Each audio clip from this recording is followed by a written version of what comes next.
هل أتاك حديث موسى إذ ناداه ربه بالوادي المقدس طوى اذهب إلى فرعون إنه طغى فقل هل لك إلى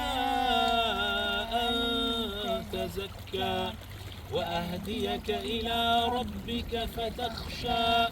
فأراه الآية الكبرى فكذب وعصى ثم أدبر يسعى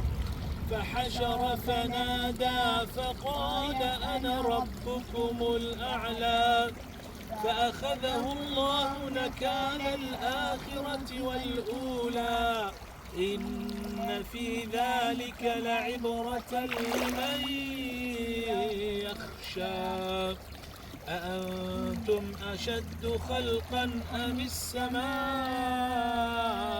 بناها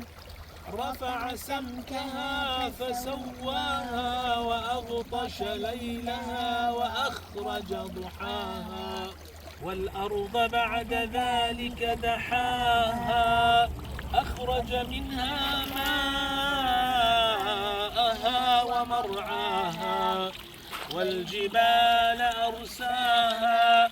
متاعا لكم ولأنعامكم